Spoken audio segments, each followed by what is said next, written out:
ஸ்ரீ குருப்யோ நமஹ. தெய்வத்தின் குரல் இரண்டாம் பகுதி 75வது தலைப்பு. கிருஹஸ்தாசிரமம் என்ற இல்லறம், அந்தணனின் அன்றாடம். தொடர்ச்சி.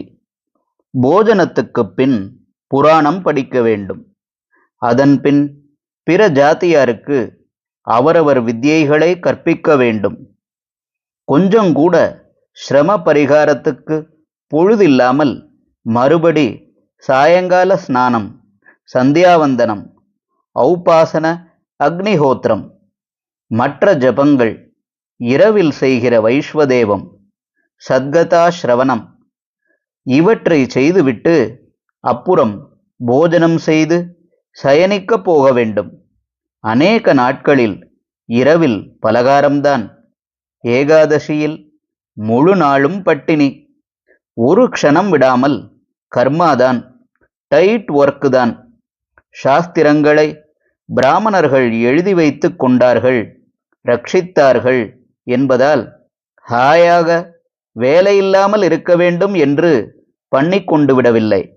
இடுப்பை உடைக்கிற மாதிரி வேலையும் மனசை துளி இப்படி அப்படி போகாமல் கட்டி போடுகிற நியமங்களையுமே வைத்து கொண்டார்கள். இப்போது 10 மணி ஆபீஸுக்கு போகிறவர்களும் பிராம முகூர்த்தத்தில் எழுந்து ஔபாசன, அக்னிஹோத்திர, பிரம்ம யஜ்ஞம் வரையில் பழைய கிரமப்படியே முடித்து சங்கவ காலத்திலேயே, அதாவது 8:24 10:48 வரை பூஜை மாத்தியானிகங்களை பண்ணிவிடலாம். மாத்தியானிகம் என்ற பெயர் இருந்தும் கால நிலைமையை உத்தேசித்து அதை சங்கவ காலத்தில் பண்ணலாம் என்கிறேன். சாயங்காலம் ஆபீஸிலிருந்து வந்து சாஸ்திரப்படியே எல்லாம் செய்யலாம். மனமிருந்தால் வழியுண்டு. லீவு நாட்களில் எல்லாவற்றையும் பண்ணலாம். காலையிலேயே எழுந்தவுடன் ஷிஃப்ட் என்று ஓடுகிறவர்களும் முடிந்த வரையில் செய்ய வேண்டும். மாலையில் சேர்த்து வைத்து காயத்ரி பண்ண வேண்டும்.